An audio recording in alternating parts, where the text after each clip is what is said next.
Küçük bir ülke olmasına rağmen modern ve teknolojik olarak gelişmiş bir orduyu konuşacağız. Özellikle hava ve füze savunma sistemlerinde bölgesel bir güç. Hırslı bir savunma sanayi politikasına sahip. Yerli savunma projeleri ve modernizasyon çalışmaları ön plana çıkıyor. Tabii bunun en önemli finansmanı ülkedeki geniş petrol yatakları ve yükselen turizm. Hangi ekipmanları kullanıyor? Ordusu nasıl yapılanıyor? Hangi ülkelerle askeri proje yürütüyor ve vekalet savaşlarındaki durumu ne sorularının cevaplarını arayacağız. İçeriye geçmeden önce minik bir ricam var. Videoyu hazırlarken ekip arkadaşlarım ve ben uzun süren araştırmalar gerçekleştirdik. Abone ve katıl çanları açıldıysa başlayalım. Modern Ordular serimizin bu bölümünde Birleşik Arap Emirlikleri'ni ele alacağız. Ben Sinan Bakioğlu, keyifli seyirler dilerim.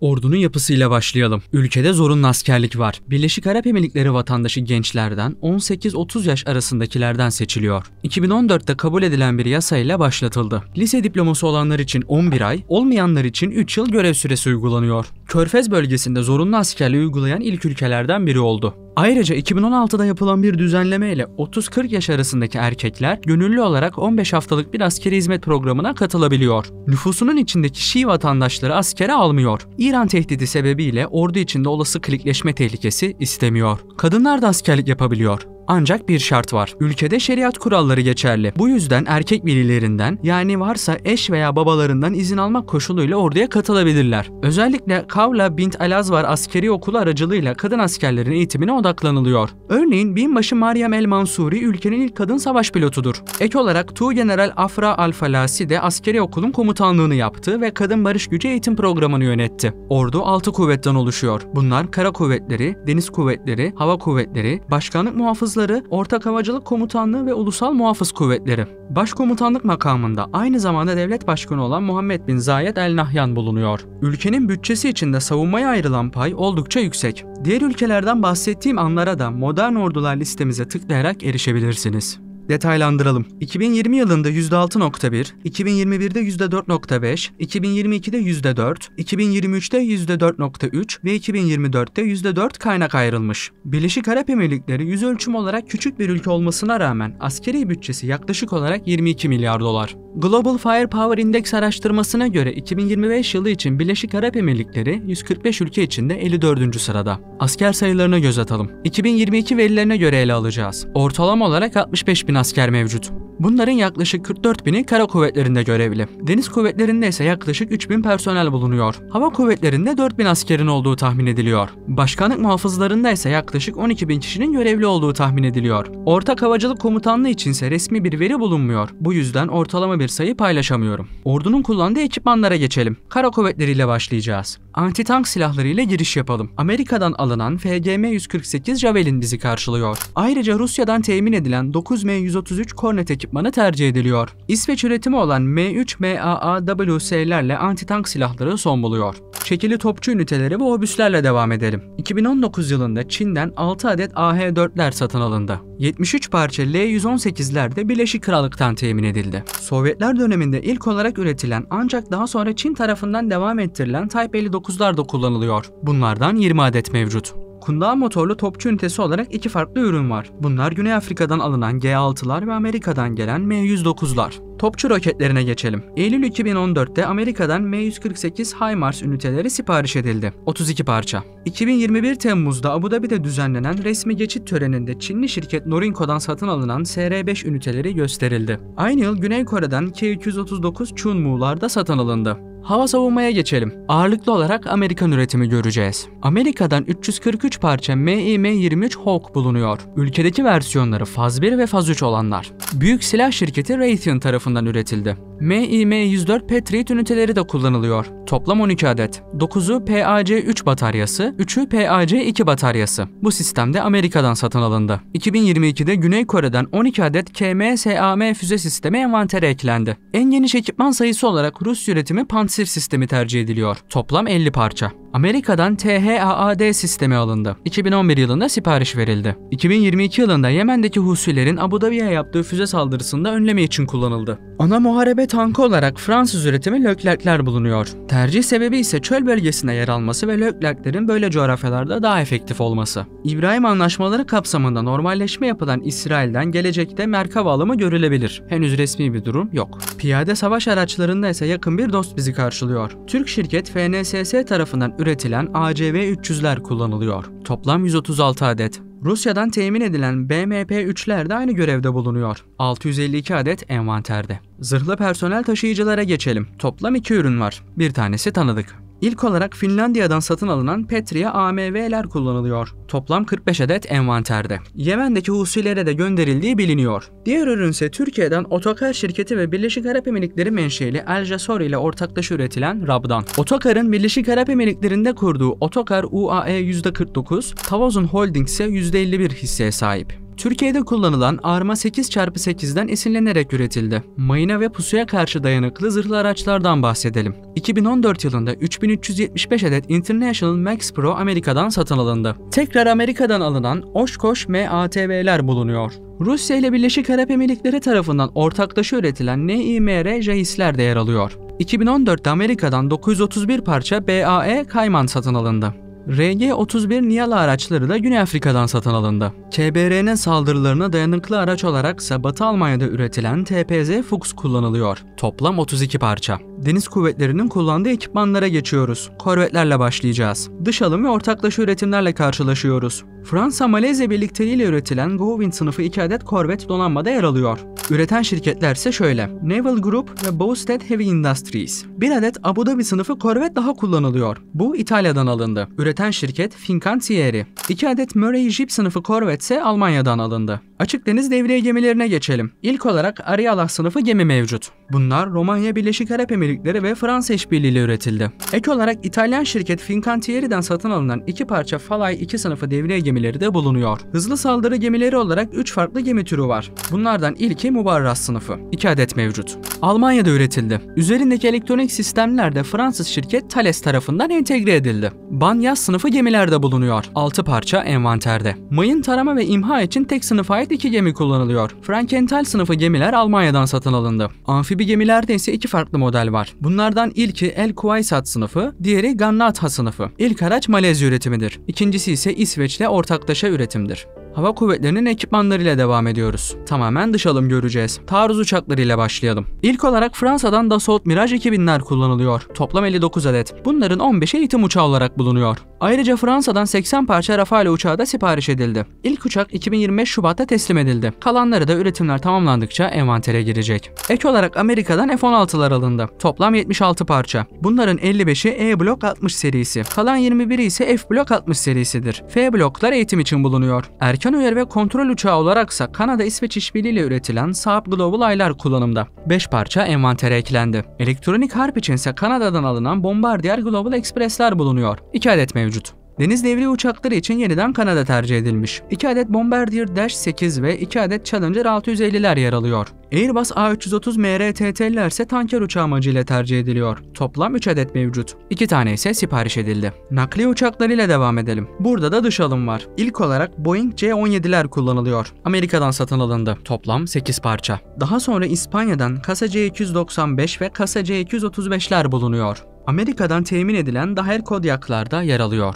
Ek olarak Kanada üretimi olan DHC-6 Twin Otter çift motorlu uçaklar da hafif nakliye için tercih ediliyor. Amerikan şirket Lockheed Martin tarafından üretilen C-130 ve L-100'ler ise büyük nakliyeler konusunda ön planda. Yeni Zelanda'dan PAC P-750'ler de hafif nakliye görevinde kullanılıyor. Son olarak İtalyan şirket Piaggio tarafından üretilen ve geliştirilen P-180 Avanti uçakları sıhhi tahliye görevlerinde yer alıyor. Helikopterlerden bahsedeceğiz. İtalyan, Amerikan ve Fransız ekipmanları göreceğiz. Augusta Westland tarafından temin edilen AW-139'lar ilk aracımız. Daha sonra AW-109'lar geliyor. Bunlar İtalya'dan satın alındı. Amerika'dan gelen Bell 407, Bell 412 ve Bell 505 uçakları hem nakliye hem eğitim amacıyla kullanılıyor. Son helikopterimiz Fransız şirket Eurocopter AC-550. Bu araçta nakliye ve eğitim görevleri icra edebiliyor. Eğitim uçaklarından bahsedelim. Bir model sadece Çin'den alındı. Kalan uçakların tamamı Batı menşeili. İtalyan üretimi Air Macchi MB339 Birleşik Arap Emirliği pilotlarının eğitiminde kullanılıyor. Ek olarak Baya Hawk uçağı da aynı görev için yer alıyor. Birleşik Krallık'tan satın alındılar. Beechcraft King Air model çift motorlu uçaklarsa pilotların iniş kalkış görevlerine hazırlanmasını sağlıyor.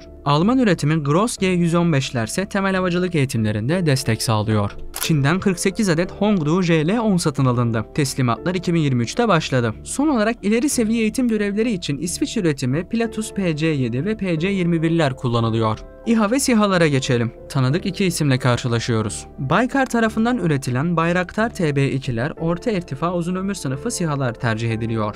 Ayrıca Bayraktar Akıncılar da yüksek irtifa görevleri için bulunuyor. Ülkenin tamamen çöl bölgesinde olması sebebiyle ön planda. Gözlem görevleri için Güney Afrika'dan Denel Dynamics Seeker'lar yer alıyor. Amerika'dan MQ-1 Predator SİHA'lar satın alındı. Bu ürünü Kasım Süleymanı suikastinden hatırlıyoruz. Amerika tarafından Irak'ta da kullanıldı. Son olarak Çin'den Wing Lung 2 SİHA'lar bulunuyor. Ortak Havacılık Komutanlığı'nın ekipmanlarından da bahsedelim. Amerika'dan satın alınan Cessna 208'ler gözlem ve hafif taşımacılık için tercih ediliyor. Aynı görev için Kanada üretimi DHC-6 Twin Otter model uçaklar da bulunuyor. Nakliye için ise İtalyan üretimi AW609'lar yer alıyor. Helikopterlerine geçelim. Amerikan, Fransız ve İtalyan ekipmanları görüyoruz. Hafif taarruz için 29 parça Bell 407'ler kullanılıyor.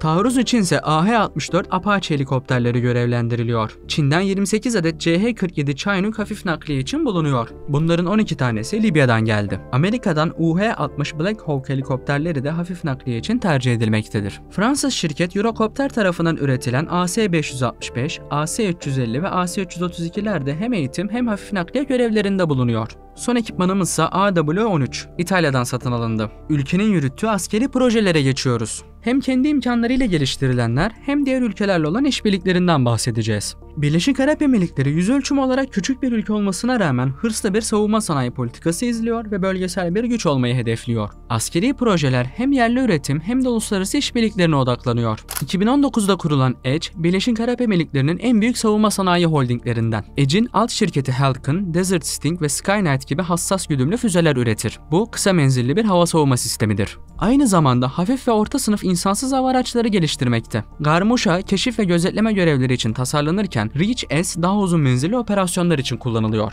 Bu İHA'lar Yemen ve Libya gibi operasyonlarda test edildi. Edge'in JAIS ve Cyber Centurion gibi siber güvenlik birimleri Birleşik Arap Emirlikleri'nin kritik altyapısını korumak için yapay zeka tabanlı çözümler geliştiriyor. Kalidus, Vahat serisi zırhlı personel taşıyıcıları üretir. Bu araçlar çöl ortamına uygun hafif zırhlı platformlar ortaya koyuyor. Edge bünyesindeki NİMR 4x4 ve 6x6 tekerlekli zırhlı araçlar da geliştiriyor. Ürdün ve diğer bölge ülkelerine ihraç edildi. NİMR Ajban ve Hafid modelleri yüksek hareket kabiliyetiyle dikkati çekiyor. Aynı zamanda otonom sistemler ve gelişmiş sensörler de üretiyor. Elseer Marine şirketi ise insansız deniz araçları konusunda ön plana çıkıyor. Devriye, keşif ve mayın temizleme görevlerinde kullanılan ekipmanları üretir. Baynonan sınıfı korvetlerin üretimini Elseer Marine üzerinden sürdürüyor. Tasarım Fransızdır ancak yerli üretim altyapısıyla envantere alınır. Yaklaşık 400 adet Leclerc tankını modernize etmek için Fransa ile çalışıyor. 2020'de başlayan modernizasyonun 2030'a kadar tamamlanması planlanıyor. Ayrıca El Tarık güdümlü mühimmatı ise Güney Afrika ile birlikte üretiyor. 2021'de Fransa ile 80 adet Rafale F-4 savaş uçağı için 19 milyar dolarlık bir anlaşma imzalandı. Ocak 2025'te ilk teslimatlar yapıldı. Fransız Naval Group ile ortak üretilen Bayonah korvetler Birleşik Arap Emirlikleri Deniz Kuvvetleri'nin bel kemiğini oluşturuyor. Çünkü ülke İran'a neredeyse yüzme mesafesinde. Sahillerde güneşlenen her birey ufağa baktığında İran topraklarını rahatça görebilir. Bu yüzden denizaltılara ayrı önem atfediliyor. 6 adet korvetin üretimi Abu Dhabi'deki tersanelerde devam ediyor. Türkiye'den otokarla üretilen Rabdan 8x8 zırhlı araç ülkenin yerli üretim kapasitesini artırma amacıyla öne çıkıyor. FNSS tarafından üretilen Dabyan zırhlı muharebe aracı ülkenin hafif zırhlı ihtiyacını karşılıyor. 2025'te Türkiye ile Birleşik Arap Emirlikleri arasında Anka-3 ve Kaan savaş uçağı için görüşmeler başladı. Birleşik Arap Emirlikleri Güney Kore ile KF-21 projesinde ortaklık görüşmeleri yaptı. 20 adet yeni uçak birlikte üretilecek. 2025'te Edge ile Singapurlu ST Engineering arasında kara platformlarına yönelik bakım ve onarım çözümleri için bir mutabakat zaptı imzalandı. Zırhlı araç platformlarının bakım ve onarımı için ortaklaşa faaliyet yürütülecek. Çin'den alınan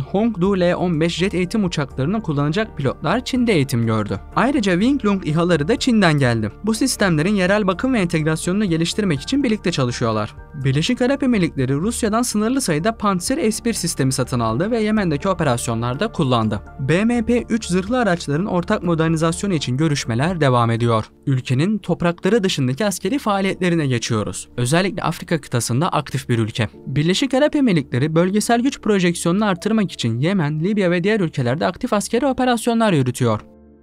Bu destekler sadece dış politikada avantaj sahibi olmak için değil, askeriyenin saha kabiliyetini ölçmek için de değerlendiriliyor. Suudi Arabistan liderliğindeki koalisyonun bir parçası olarak Yemen'deki Husi güçlerine karşı operasyonlara katıldı. Yemen'deki hükümetin değişmesini istiyorlar. F-16 ve Mirage 2009 uçakları, Winglong 2 İHA'lar ve Leclerc tankları gibi ekipmanlarla hava ve kara operasyonları yürüttü. 2015'te Yemen'e 30 adet F-16 Desert Falcon uçağı göndererek hava operasyonlarına katıldı. Özel kuvvetleri Aden ve Mukalla gibi stratejik bölgelerin geri alınmasında önemli rol oynadı. 2015'te dönemin Yemen hükümetinin Birleşmiş Milletler'den destek talep etmesi üzerine Birleşik Arap Emirlikleri hemen desteğe başladı. Aden'in Husilerin eline geçmesinin küresel ticareti yavaşlatma tehlikesi oluşturabileceği düşünüldü. Deniz kuvvetleri, hava kuvvetleri ve ortak havacılık komutanlığı ikmal hatlarını açık tutmak için düşmana karşı yoğun bir bombardıman gerçekleştirdi. Suudiler ve desteklenen isyancılar şehri ele geçirdikten sonra 2019 yılında askerlerini buradan çekti. Yemen, Birleşik Arap Emirlikleri'nin hava ve özel kuvvetlerini test ettiği bir saha oldu. Winglong 2 ve El Tarık gibi yerli sistemlerin performansı bu operasyonlarda değerlendirildi. Ayrıca Sokotra Adası'nda da abluka uygulandı ve asker çıkartıldı. Ocak 2016'da artan savaş yüzünden 31. kargo uçağını adaya indirdi ve insani yardım sevk etti. Aynı zamanda illegal bir biçimde ilk askeri üssünü kurdu.